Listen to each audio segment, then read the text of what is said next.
What's going on, everyone? It's Travis Brown here at the Eagle, alongside Robert Cessna, sports editor of the Eagle. This is a sister podcast because we got our sister paper, the Opelika Auburn News, and Adam Cole, their Auburn reporter, on with today to talk a little bit about what we got going on in this Texas A&M Auburn matchup.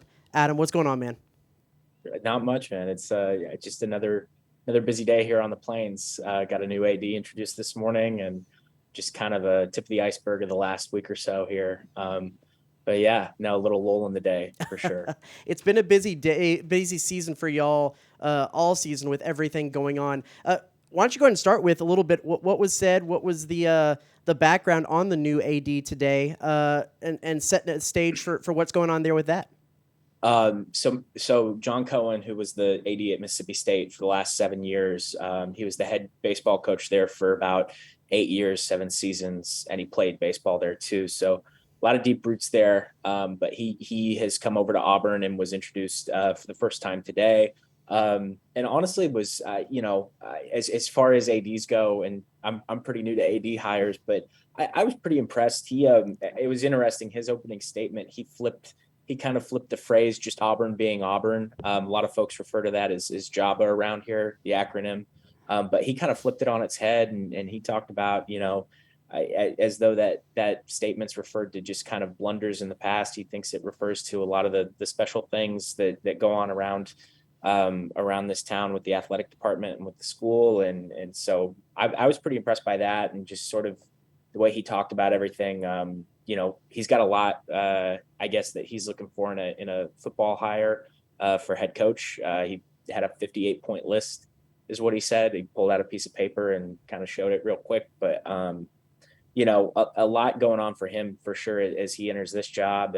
But I think Auburn certainly got somebody that they were looking for in terms of a sitting AD with SEC experience and a lot of connections. And you look at the names that come out of that athletic department too. Scott Strickland, Greg Byrne.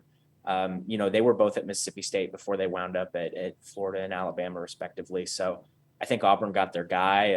And yeah, just kind of another step in terms of moving forward post Allen Green, Brian Harsin, and all that jazz. Right, and so moving forward, his next job down the line is going to be to solidify a permanent head football coach. What is the Reader's Digest version of the Brian Harsin saga this year, leading up to his firing and the coaching situation as it stands now, heading into this game? Oh man, so you look at let's start with Harsin. I think everyone kind of looks at last February.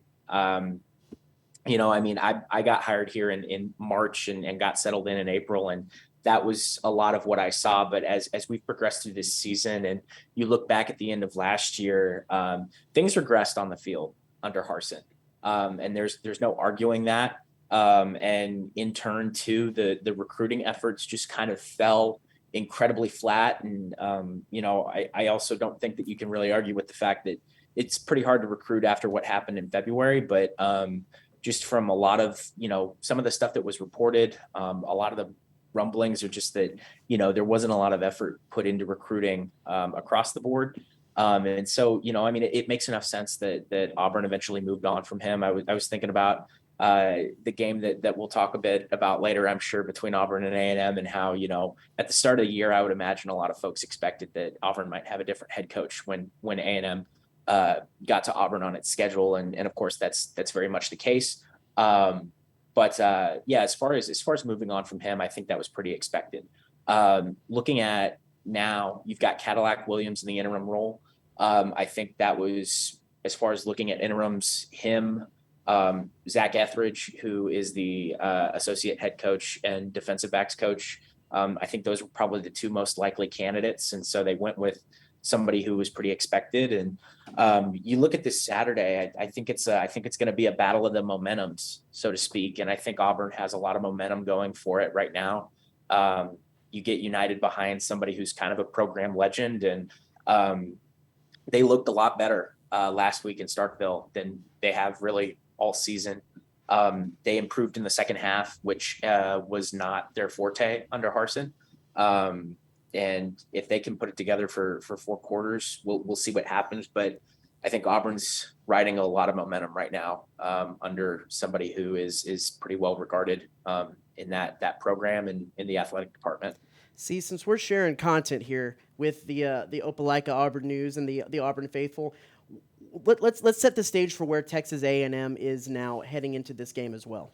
Well, it's kind of strange because I was going to ask him. I wondered what's expectations were when you've already, a lot of people in Auburn probably have gone to men's basketball since they're ranked with what Bruce Pearl has done. Everybody wants to know who the next coach is, but yet you've got two struggling teams that are trying to stay out of last place in the West. And I think it's more important for A&M because obviously it wouldn't appear Jimbo Fisher's going anywhere, but it's just been nothing but bad luck for A&M because of injuries, because of the flu. Here they are riding a 5-game losing streak. They've lost, they're in danger. It could be 6. If they lose, they're not bowl eligible. It's kind of doom and gloom. And now you're going, as he just talked about, everybody likes Cadillac Williams. They didn't fold against Mississippi State. I noticed they're a little bit like A&M. They haven't played a lot of home games. They played like one home game since like October 1st. I was reading probably on you guys' site about there probably be people be excited that they're home, the Cadillac Williams. So I think A&M's walking into a tough situation because you'd like to think, I think he's right. I said that Auburn would have a new coach, an interim coach by the time they went there, but you thought that maybe they would hit rock bottom and just be over, but they're hitting, Auburn, I think, at the worst possible time because I think they might get one of Auburn's best efforts of the year. Yeah, of course, A&M came in with that number 1 recruiting class in the nation this last year, and expectations were high. Started out with Haynes King. That didn't really go well. Moved on to Max Johnson at quarterback. He got injured, went back to King, and then went to the true freshman Connor Wigman, who is expected to start this weekend. So the quarterback situation has been bad. One of the worst run defenses in the country. Offense that has sputtered. It just hasn't been a great look for the Aggies this year. And as he mentioned, Auburn's been a bad second-half team. So is A&M. I mean, A&M was winning 24-20 last week and didn't add one more point. So I think he hit the nail on the head. It's going to be a game of momentum because I feel if A&M would ever get some momentum, I thought they actually took momentum to the locker room at halftime, rarely, but they didn't come out. They just didn't do anything in the second half. I think Aggie fans are hoping Wegman does show up and is healthy in play because that might give them a lift because A&M needs a lift right now. They're going to play a team that I think is getting a lift by having a home game. They're playing for nothing. But anytime you've got Alabama, your rival at the end, I'm sure Auburn feels they do have something to play for at the end of this because, Alabama is beatable. Heck, Auburn should have beat them last year. Maybe Harson's still there. So I think both these teams have a lot to play for. Number one, you don't want to be remembered as, thankfully, Vanderbilt was there, or else you'd be the worst team in the league. Because right now they're battling. The loser will probably be the worst team in the league next to Vanderbilt, where you don't want to be. Adam, we talked a little bit there about A&M's run defense being just not great this year, getting run all over. Tank Bigsby, good running back, one of the better ones in the conference. How has Auburn's running offense looked in what might be a key matchup in this game this weekend?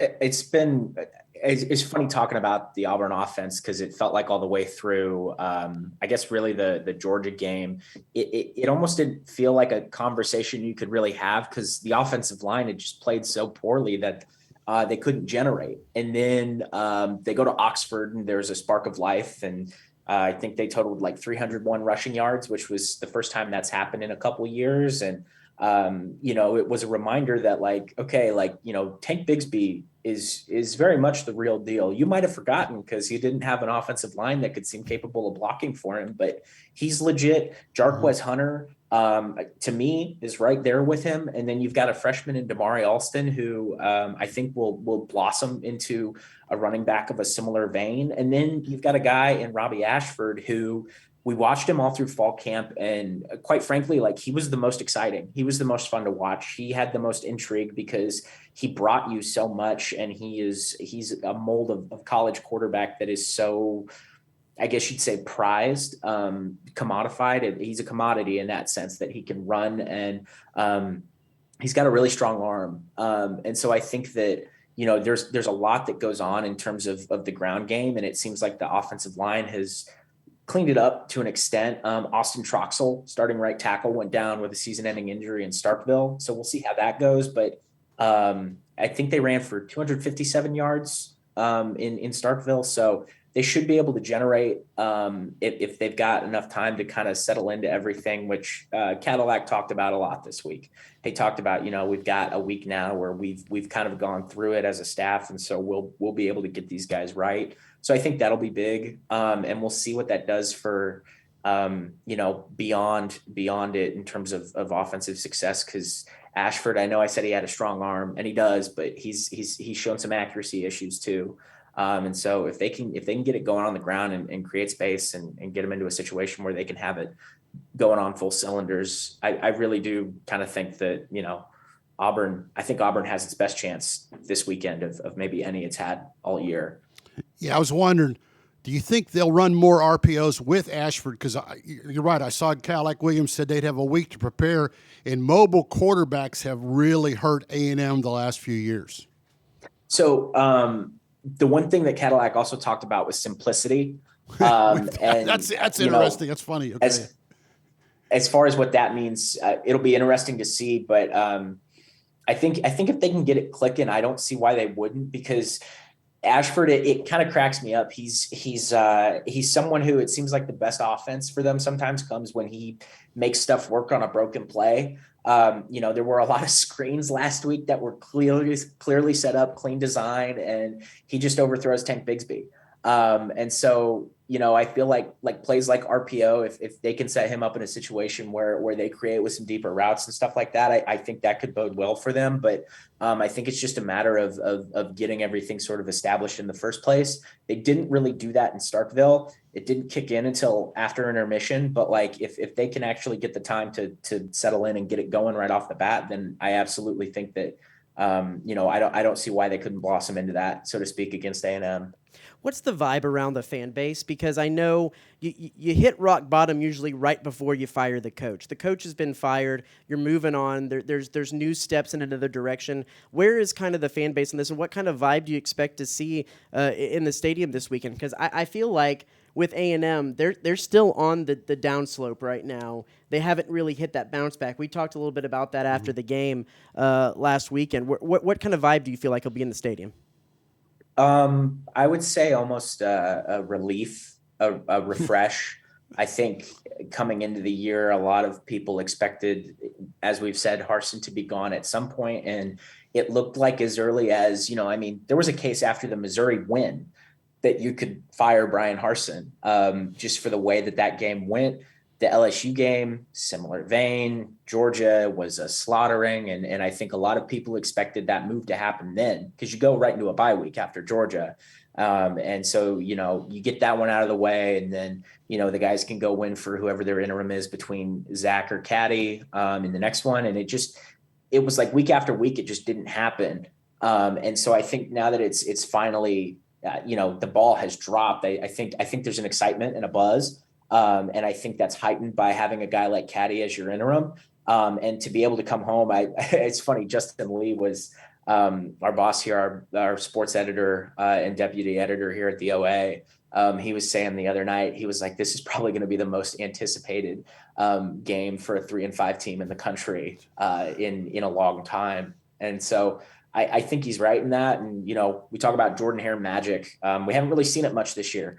I was maybe there for the first few minutes of the Penn State game and the first half of the LSU game. And I think it'll be on full display this weekend because I think fans are really excited. And as far as making it to a bowl, it's kind of a fat chance because you got to go through Tuscaloosa and Alabama at the end of the year. But if they can win this one and then beat Western Kentucky, they're right there knocking on the doorstep with that big test at the end. But they got to get through this one first to get to that point. And I think fans know that. And I think fans are eager and excited to see what happens. You mentioned simplicity of offense. A lot of people want to see Jimbo do that on this side of the podcast, but I'm also interested. I feel even in a short time, teams reflect their coach, his personality. So is Cadillac Williams, is he a gambling type guy? Is he more a cerebral guy, or how would you describe him? That's a good question, because it's admittedly still pretty fresh to Cadillac, the head coach. Mm-hmm. And I think for him, this first week or so has been, I can't think of the right word for it, but just a lot, I guess, would be maybe the broadest way to put it. And it's been interesting to watch him he almost seems reflective in the way that he answers your questions and just talking about everything. But I think that right now his goal is just kind of carrying the short term, and just making sure that things are as good as possible, like day to day. And so I don't know that he's necessarily a gambler. I don't know that he's that intense of a play caller. And I mean, on top of that, he's got two guys in Ike Hilliard and Will Friend, who, if I'm right, haven't been offensive coordinators before, who are suddenly his offensive coordinators. And so I think he's very much just at a point where he's trying to lay whatever foundation you can in a short term that gets you the best results possible, and going from there. And I think he's just I think he's very self-aware of that. I think he's aware that he's learning on the fly. And I don't know much about him in the way of being a gambler. I don't know that we'll see much of that for the rest of the year, but I think he's just trying to do things, I guess, as simple as possible, kind of as he said. Let's close it out on both sides. Cecil, start with you. Texas A&M needs to do these things to be successful this weekend. Have a lot of healthy people. Simple. If they're healthy, starting with Wegman, I think they have a great chance of winning that game, because they showed so much when he was healthy and at quarterback. Same question to you, Adam. Auburn needs to do these things to be successful this weekend. I think start hot. They outscored Mississippi State. Excuse me. I want to say it was 21 or 27-15 in the second half last week. They looked ridiculous up front on defense. Their pass rush was phenomenal. The run game was just firing on all cylinders, but it wasn't enough. They lost in overtime, and had it been 2 quarters, then yeah, they would have blown them out. But that wasn't the case. And so I think that's going to be the biggest thing is they've got to get it going, and they got to get it going early if they want a chance. And I think that's the biggest thing. They got to get it rolling early. Well, Adam, for the A&M Eagle viewers on this side, can you let everyone know where to find your work and how to find you on social media? Yeah, if you guys head to oanow.com, you can find all of our Auburn coverage on there. We've got stuff from John Cohen's presser today. We've got stuff from the men's basketball game last night. We've got stuff from the football availabilities and from Starkville this past weekend. You can follow me on Twitter at Cole Reporter. That's my last name, Cole, and then the word reporter. And then Justin Lee, our deputy editor, who covers a lot of Auburn, covers Auburn women's sports too. You can find him on Twitter at @JustinLee. Yeah. And then for our side, if you want to follow the A&M side, you can go to theeagle.com for the online version of all our A&M stories and content. At Aggie_sports on Twitter, and at Travis_L_Brown on Twitter. Also, Alex Miller, who's helping us produce today. He's always around covering A&M stuff. That's at AlexMill20 on Twitter. So give us a follow heading into this weekend. If you are an Eagle viewer, look up some of that OA stuff and get ready for the game this weekend. Adam, thanks so much for your time, man. Yeah, thanks for having me on. I appreciate it. And thanks, everybody, for watching or listening. If you're listening on the My Aggie Nation podcast, we'll see you again next week.